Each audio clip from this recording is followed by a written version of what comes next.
తీసుకొని ఇన్ని కోట్ల మందికి జీవితాలను ఇచ్చిన మహాన్ మనిషి జైల్లో ఉండటం ఏంటనేది ఆయన మనసులో పడింది. ఆ రోజున పడి ఒక ఏదైతే మనకి కృష్ణా గోదావరి నదులు ఒక చిన్న డ్రాప్ తోనే మొదలైతాయి, అలాంటి ఒక డ్రాప్ ఒక మహా ఉద్యమంగా మార్చగలిగాడు.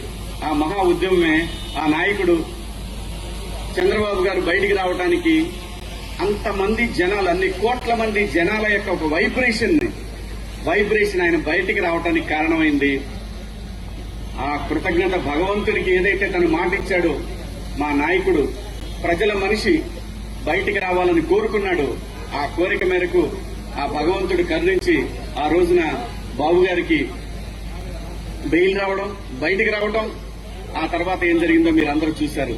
మరి ఊరికే మాట్లాడటం అందరికీ సాధ్యమే, ఎవరైనా అనొచ్చు ఒక మాట, కానీ తన అన్న మాట ప్రకారం ఈ రోజున షాద్ నగర్ నుంచి, అంటే తనకి ఏదైతే తన జీవితం మొదలైన ఈ ప్లేస్ నుంచి వెంకన్న దగ్గరికి మొదలుపెట్టాడు ఈ ప్రయాణం, ఇవాళ తను ఒక 40-50 మందితోటి మొదలు పెడుతున్నాడేమో, కానీ ఇది అక్కడికి వెళ్లేసరికి ఒక మహాసముద్రం లాగా మారిద్ది.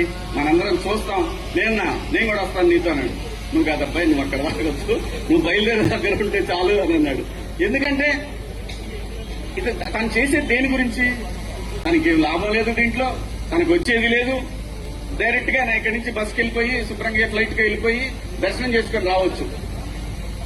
ఈజీ, చాలా ఈజీ. మాట ఇచ్చాడు, భగవంతుడి దగ్గరికి వెళ్ళాడు, దండం పెట్టుకున్నాడు, థ్యాంక్స్ చెప్పాడు, ఇది ఓకే.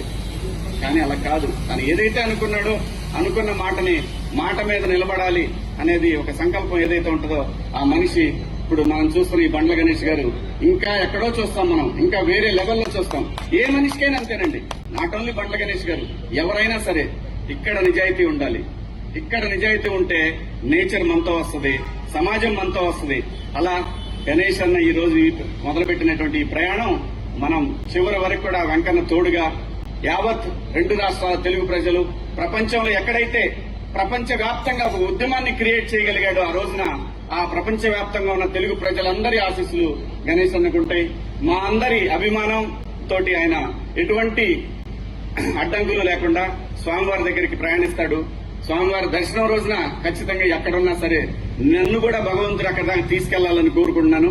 ఖచ్చితంగా గణేష్ అన్న, థ్యాంక్ యూ. నీ మంచి మనసు, నీ నిజాయితీయే నిన్ను నడిపిస్తా ఉంది. ఎక్కడ గణేష్ అన్న, నాకు ఆ రోజు